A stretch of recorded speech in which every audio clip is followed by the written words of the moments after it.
You're given immortality, but as a cost you are sent back 3000 years. Would you accept? And what would you do? This is a perfect recipe for a time continuum paradox.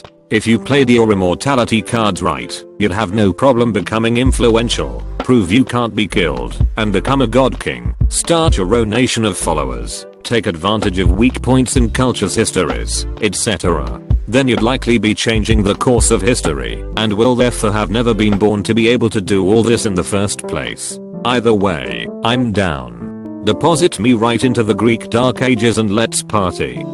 What are 3000 years give or take, when you have eternity? If you are going to live forever, those 3000 years will be nothing. You would not give much though to a single second give or take when talking about an entire year, would you? Well, 1 second to a year is about as much as 3000 years to 94 billion years.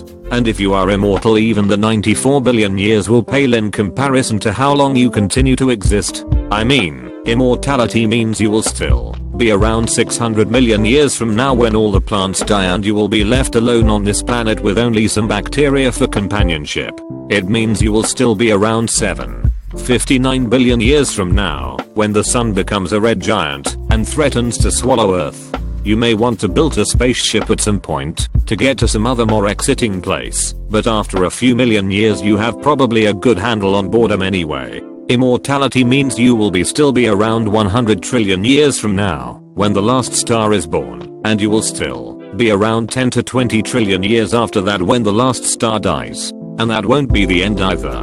Because immortality means you will live so long that the era of 120 trillion years when there were stars will become as the totally unimportant 1 second from the beginning was. It will become a tiny short-lived thing when things were different that barely matters or is remembered as anything more than a curiosity. You will still be around during what scientists call the black hole era, which will last so long to make anything that has happened before completely meaningless. And you will still be around when even black holes are nothing more than a distant memory of things that used to be around for a very short time before things became as they are now for you.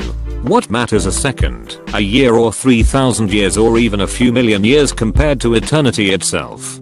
People really underestimate how long forever really takes. Considering I can get tired and bored of things over a long weekend, forever may not be good idea, but honestly I won't know until I try. I take immortality and tell you how it worked out for me when you come back around again as a Boltzmann brain, or thanks to the universe as it is now having reached its Poincare recurrence time. That may take quite a while, but I have forever, and if you can wait forever everything will happen eventually. Time will be on my side. Cost. That's like getting 2 superpowers for the price of 1. Immortality and the ability to divine the future. Depending on the type of immortality in question, I would definitely accept. Would probably end up going full supervillain with it, though. Either that or Connecticut Yankee, in King Arthur's court style of Mad Wizard. If a genie granted me this, then no way in hell am I accepting. I've read enough Reddit thread to know he's f***ing with me somehow. There's different types of immortality, like not being able to die, but can still age, being reborn over and over again like a phoenix, etc. But if Op granted me this, and there's no catch, and immortality specifically refers to staying the current healthy state I'm right now forever, then aye bruv, sure why not? I guess I'll FK with some cave paintings until Jesus comes about. A couple key questions. What are the parameters of this immortality? Will I stay my current age forever? Or will I age, but never die like that knight from Indiana Jones and the Last Crusade? Can I get sick? Am I invulnerable to injury? Do I no longer need food and water, or so I just not die if I don't get food and water? Can I still suffer? These are important questions. Can I take anything with me? I think I would want to bring more than a couple medical and engineering resources. Information on smelting and disease prevention will likely be exceedingly useful. How long can I prepare? I would like to meet with a team of medical and scientific historians. I should probably also learn Latin. Perhaps Hebrew or Aramaic. Will I be sent to Europe/Asia/Africa? I'm in North America right now, and if I were sent 3000 years in the past I don't think I could cross the ocean. Not that being in North America would be bad, but it would certainly be different than what I planned. I would need a lot more intel before I agreed to this. I would. I'd record history, traveling the world, employing artists to make portraits of important people and events in history. Figure out a way to secure the information so that it won't be lost/destroyed. I would probably spend many years deciding if limiting my own influence in history would be a good or a bad thing. Possibly set up a bunch of fake, well-hidden things to discover on purpose, to mess with ancient aliens people. I'd make people far away from Egypt, small communities somewhere, worship the god Kek. God no, I wouldn't.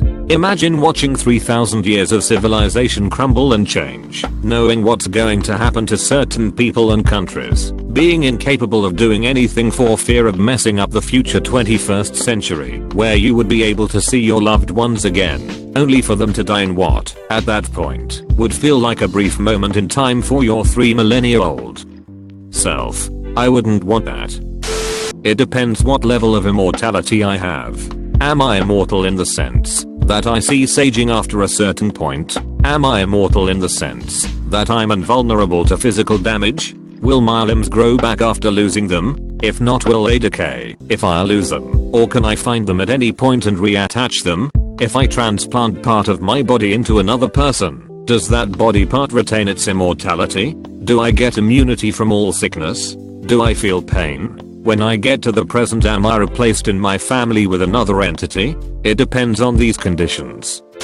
Well, I'm a fertile female.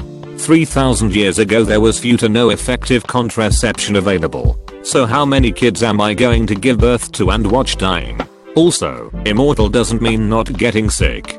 3,000 years of diarrhea, toothache, rotting wounds, fevers, smallpox, plague, lepra and other wonderful things before effective medicine is invented would definitely make me wish I was rather mortal. So no, I'm definitely an ogre. Immortality equals eternal youth or invulnerability. Now, say you mean something like Wolverine's healing factor, then fuck yeah, sign me up. I'll just make myself a god to the people, then get myself trapped in the ruins of my own temple while trying to transfer my consciousness to gain more power, only to wake up in the 80s. Seems good. Only if my soul can go with me. Gotta have an immortal wife too, man. I'm not living forever losing wife after wife after wife. And if we have kids, they immortal too. And what would I do? Just live. Experience it all. Travel the world over and over again. Meet famous characters from history and see if they live up to their current bias. Can I take stuff with me? Sent back where 3,000 years. Immortality can also mean a lot of things. Eternal life but not eternal youth, for example. And could I self-terminate? Going to need this one spelled out.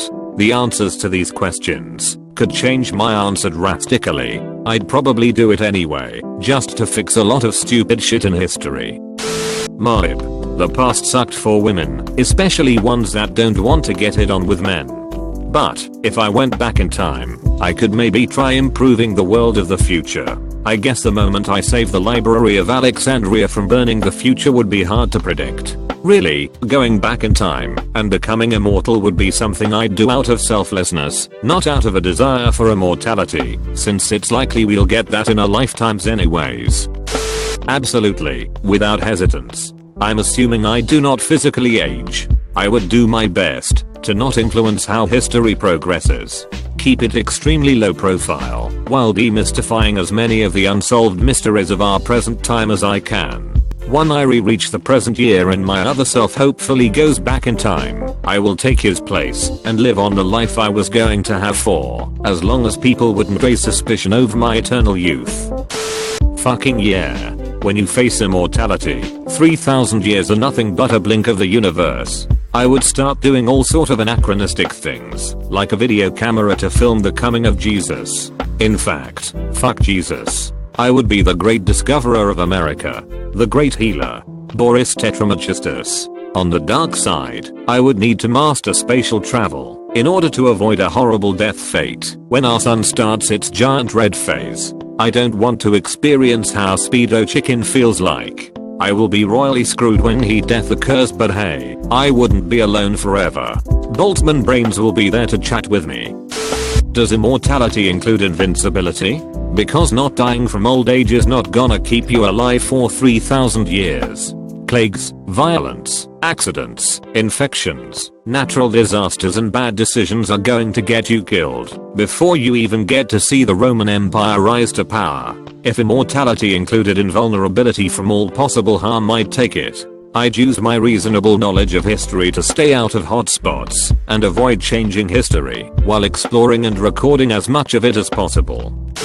If it's immortal plus invincible, then yes. If I'm not invincible, I doubt I'd survive longer than my life expectancy in this century. But if I'm also invincible, or just ridiculously hard to kill, I'd be a god king and my armies of flintlock rifle using drilled soldiers would embark on a conquest for Europe. My empire's dogma would be progress. Should we reach the year 2000 without any Mars colonies, I'd be disappointed in my underlings.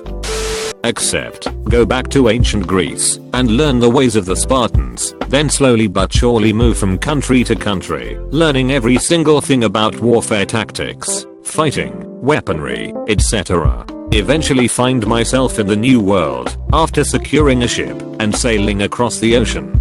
Begin inoculating the natives against smallpox, etc. And then help the Sioux Nation into developing modern weapons before Europeans begin their trek into the Americas. Sit back and watch how history unfolds, now that Native Americans are the dominant nation. If there were no catch, I don't think I would do it. However, this question reminded me of Dante's Inferno, in which the first layer consists of those who were punished by God and are forced into a mild suffering of the first level of hell. Essentially, stuck there for eternity. Existing isn't so bad in a garden in hell, but when you start thinking about eternity and having not much of a purpose, the phrase as boring as heaven really starts to manifest. Immortality and eternity is a crazy thing to think about. Immortal as in can't die of old age, or as in can't die, period.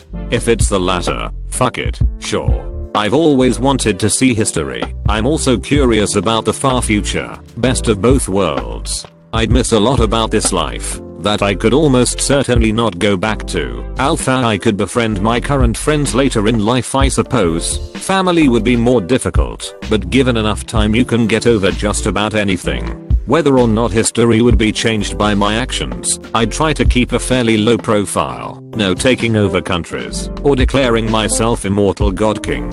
I'd try to learn as much as possible. Maybe pursue all the martial arts I could, both with and without weapons. See how much I could master given enough time. Maybe apprentice with a blacksmith, a mason, or a woodworker. Learn practical skills that I could keep revisiting over time to keep them up to date. Once medicine starts to develop, I'd study that as well. Some medical knowledge is always nice to have. I would travel, both to hide my immortality by moving a lot, as well as to see the world throughout history. If I read up on history a bit, I might try to line my travels up with important events. Also, I would hide gold and other valuable resources in various places for later use. Ideally enough to not mind if some of it gets found over the years. I could keep writing about stuff to do all day, but I'll end it here for now.